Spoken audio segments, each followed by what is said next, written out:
Up next in Lemoore, lightweights Nick Bustamante and Nick Vanderpool will vie for position in the stacked lightweight division.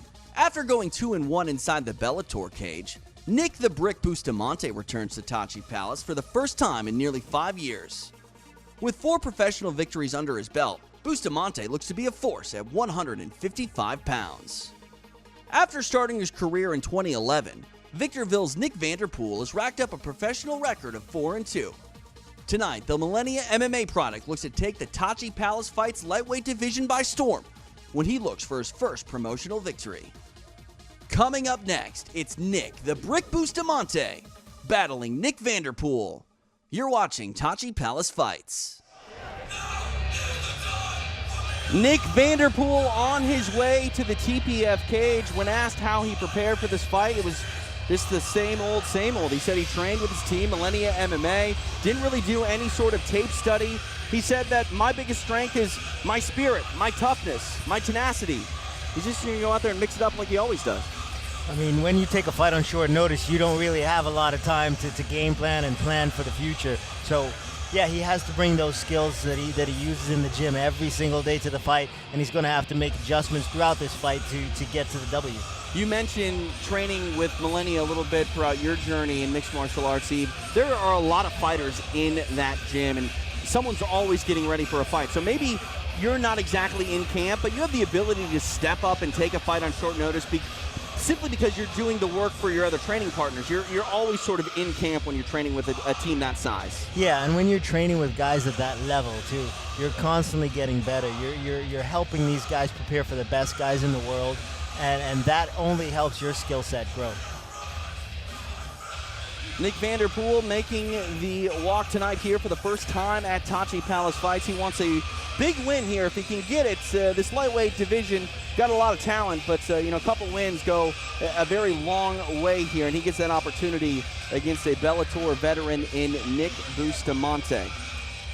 Don't forget, get at us on Twitter here tonight. It is at TJ DeSantis, at Thugjitsu Master. TPF29 is the hashtag. Kicking off a busy weekend in mixed martial arts. You're all over the place, man. You're on national television tomorrow. I'm on national television tomorrow, but I'm here right now, and I gotta stay focused. So it's going to be a long weekend, but it's going to be a fun weekend. I mean, you can't get enough fights. When your name is Eve Edwards, you can't get enough fights. So I'm excited about the next 3 days. Nick Bustamante has been training in mixed martial arts for 7 years. He started wrestling and judo when he was a child. He's been training with Chris Honeycutt, Ed Ruth, and a lot of other guys for this, but those are 2 big names to have in your corner. He pointed to his submission game as his biggest strength, and he wants to implement that here tonight against a Brazilian Jiu-Jitsu blue belt. Yeah, and if you're training with Ed Ruth, I mean, I don't know if he's taken Ed Ruth down one single time, he's going to have some really good wrestling, because Ed Ruth is a beast, national champion, All-American, and to be training in a room with that guy in a wrestling situation, you will definitely learn something. So his submission game, if that's his strength, his wrestling game, I would assume it's going to be pretty strong, and he's going to have a good time or a good opportunity to get this fight to the mat. Bustamante, not only a student, also a teacher, says he loves working with young kids and other fighters, getting them ready and furthering their journey. Really loves being part of a team, and that can go a long way. You can sort of reaffirm the things that you know to yourself when you try to implore your abilities and your skills and help the next generation of fighters. Yeah, MMA is the only team sport where all the accolades and glory really go to the individual, but truly is a team sport. You can't do this by yourself. You can't get better at wrestling by watching tape and not having a body to defend and work against with you. Let's take a look at the tail of the tape for this lightweight contest. The Brick, Nick Bustamante, stands 5 feet 9 inches tall, as does Vanderpool. Technically tonight a catchweight affair, but both men are lightweights. Vanderpool 3 years the elder of Bustamante, 35-32. And you see their record 6-2 for the Brick, 4-2 for Vanderpool. For our official introductions, here is Tyson Johnson. Ladies and gentlemen, this Tachi Palace fight will be 3 5-minute rounds in the lightweight division. Introducing first, fighting out of the blue corner. This fighter stands 5 feet 9 inches tall. He weighed in at 155 pounds. He represents Millennia MMA with a mixed martial arts record of 4 wins and 2 defeats. He hails from Apple Valley, California. Please welcome Nick Vanderpool. And his opponent fighting out of the red corner stands 5 feet 9 inches tall. He weighed in at 155 pounds. He represents Dethrone MMA with a mixed martial arts record of 4 wins and 2 defeats. He hails from Fresno, California. Please welcome Nick the Brick Bustamante. Your referee for this bout will be Jason McCoy. Jason McCoy getting this catchweight contest. It is Nick Vanderpool versus Nick Bustamante. Touching gloves, we're underway. Bustamante in the black with green. Vanderpool in the black. I think we're going to see a high level of technique. I know the guys over at Millennia, they are always drilling technique. It's all about drilling, and technique. With Bustamante, he has a lot of good technique. He's a coach, he's teaching kids, and that tells me that he has to focus on his technique to be able to explain something to younger people. Bustamante showing the technique of the plum clinch there, brutalizing the body with some knees of Vanderpool. Vanderpool trying to break that posture. Good position on the hand, good hand position on the inside. They can trade knees from this position, but Bustamante has the advantage being on the outside. Bustamante, I'm sorry, I'm so used to Murillo Bustamante. I asked him if he preferred Bustamante or Bustamante. He said Bustamante and looked at me funny. Maybe they're not related. Minute into this catchweight contest, Nick Bustamante. Good defense on that takedown. He's got this clinch, very offensive with it as well. Yeah, good job by Vanderpool getting his hand free, doing some damage with his back on the fence, but he's got to turn him around. It seemed that Bustamante kind of let him turn him around, but was able to return and get back to that dominant position on the outside. Little open hand pop to the ear, but he was able to. He's got it. Vanderpool has to keep this position. When he's able to change that position and get to the outside, he's got to stay there. He can't let Bustamante turn him around so easily. Bustamante disengages, goes back to space. Now Vanderpool pressing forward. Hard shot to the body there by Vanderpool. Appreciate those tweets coming in. Kelly McGill Velasco, the wife of former TPF champion Rolando Velasco, watching online tonight.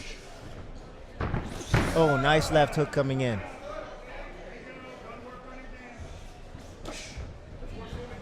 The one thing about taking a fight on short notice is what the gas tank's going to be like.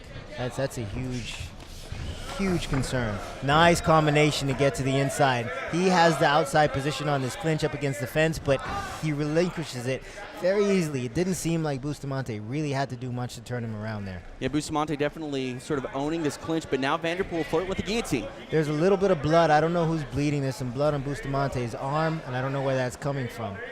More than likely it's from Vanderpool's face or nose maybe. There's some on his back too, but I don't see where the cut is. I don't know if this is necessarily a submission hold here, Eve, but this is a nice control move for Vanderpool, who's largely been dominated in this clinch, controlled. Yeah, one thing he could have or should have done was snap him down with that front headlock. That would have been a great opportunity for him to put some weight on him, drain some of that gas tank. Oh, nice elbow there, standing by Bustamante. Bustamante comes high with the kick. Vanderpool answers with the right hand.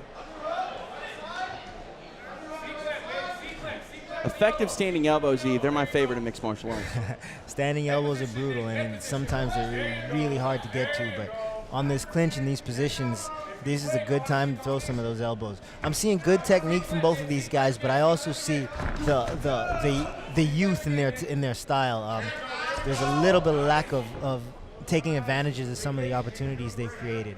Vanderpool didn't start training mixed martial arts until he was 30. Really taking it serious. So nice combination with the kick to the kick to the inside. Now Bustamante back in that plum clinch, comes high with the left knee. And a nice Vanderpool answers with the right hand. 1 minute left here in round number 1. These guys are game. I have a huge smile on my face just watching. This is awesome.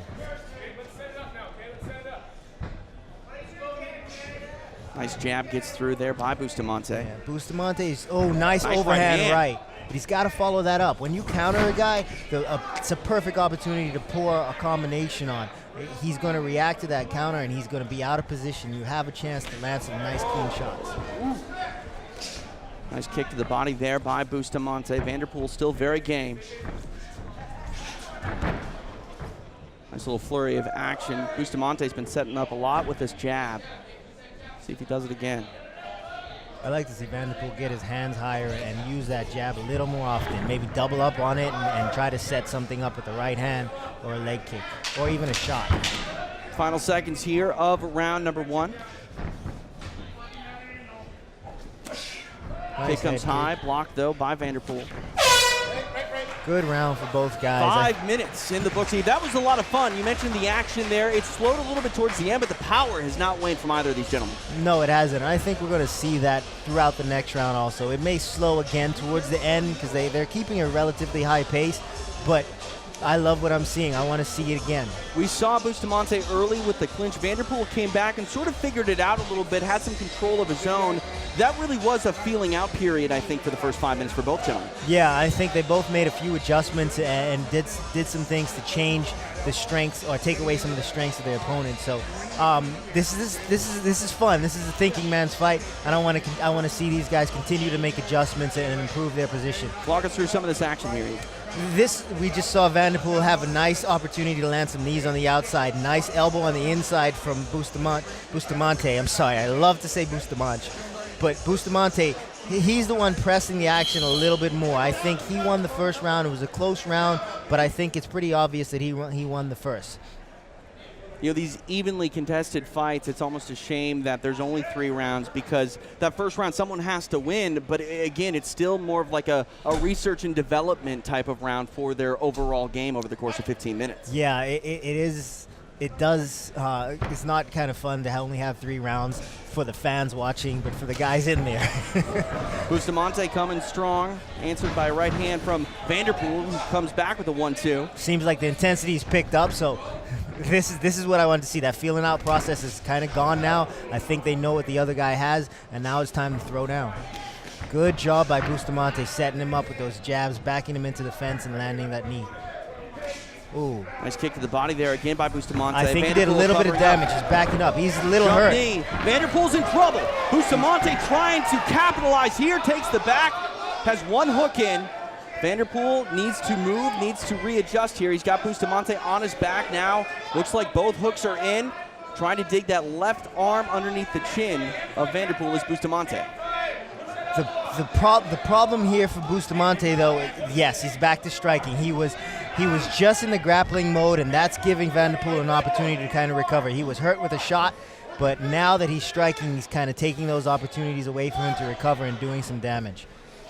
Vanderpool very composed here. He's eating some punishment, but hasn't panicked here. Now he covers up. Bustamante, we'll see if he wants to unload here, if he's going to be tactical with it. He's got to peel that hand off of the head, keep his chin down. He's got to peel that off good. He's peeling it off. Now he's got to try to get his back to the mat. But he doesn't want to be on the bottom, so he comes back to the top position. He's got that figure four grip, does Bustamante. Yeah, it looks but like he's got to stretch him out. Might be under. He's got to break him down, stretch him out, and not let him keep his legs under him and stay strong. But that looks like that's Vanderpool. Nick Vanderpool in trouble. Bustamante trying to end it right here. Goes hand to hand. No blocking. Now he goes hand to hand. He's got to peel that hand off. That's in. That's in. He's fighting hard, but in a world of trouble here. And he's wrapped it up. I think that's the end. There it is. Nick Bustamante by submission. He stops Nick Vanderpool. That fight was just turning on. It was just starting to get real exciting, and the finish was exciting itself. I would love to see a few more minutes of that fight, but Bustamante did exactly what he needed to do to get the finish. He was able to do some damage, get to a good position, able to take the back, and as Vanderpool started to recover, he landed some big shots and took those opportunities away from him to get to that position to finish that rear naked. Really fantastic stuff there from Nick Bustamante. Early in the fight, he really showed his ability to dictate the pace on the feet, utilized a very nice plum clinch. In the second round, he got on top. When he got his hooks in, he never let go. He's relentless. Yeah, that's what you've got to do. You've got to put the pressure on your opponent. You have to take advantage of your opportunities. And when you're in a good position, that's the best time to keep the pressure on your opponent and try to create an opening to get to the finish. He was smart here with his hands. He switched it. He had the figure 4, but ultimately the end comes when he switched to palm-to-palm. When he got to that palm-to-palm, that kind of sunk the choke in, let him get to a much better position. And if you watch the way he went back to the figure 4 as well. He went back to the figure 4, and he was able to slide that arm up to get to that rear naked lock grip. And he was able to squeeze. That gives you the most power on that squeeze, and he was able to squeeze the breath out of him. Really solid stuff by Bustamante. He mentioned he likes to coach.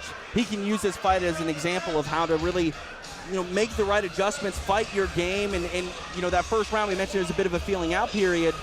Whatever he did, whatever adjustments his corner made, really paid dividends there in that second round. Yeah, definitely. You saw him take advantage of the things that he recognized in the first round, and he was able to do damage. And once they got into those grappling exchanges, he was a little bit ahead, and he never relinquished that lead. The Brick Bustamante gets it done to make it official. Here's Tyson. Ladies and gentlemen, after 2 minutes, 3 seconds into round number 2, your winner by way of tap out, Nick the Brick Bustamante. Nick Bustamante should be proud of that performance. He stops Nick Vanderpool via second round rear naked choke. Just really a nice display of all of his assets in mixed martial arts. On the feet, nicely done, and on the floor, he was a killer. He was a savage. Nick Vanderpool going to have to go back to that drawing board. But Nick Bustamante, I can't wait to see him progress more here at Tachi Palace Fights. I can't wait to see both these guys fight again. I mean, Vanderpool took the fight on short notice. He looked good through the 7 minutes that he was in there. I'd love to see him improve, but I want to see both these guys fight again very soon. And both these guys advanced in age in their career. A run might not be the most likely for them, but they can definitely put things together here, maybe win a Tachi Palace Fights belt. And man, you can't argue with that fight. That was entertaining from bell to bell. Yeah, I mean, mixed martial arts is just like any of the other major sports now. The UFC's not for everyone, just like the NFL's not for everyone. But we can still watch those guys that aren't NFL quality players play in arena, play in Canada, play overseas. Nick Bustamante shines tonight, getting the stoppage over Nick Vanderpool. Up next, light heavyweight set to do action as the UFC veteran Justin Jones takes on the Bellator vet Jose Cabezas.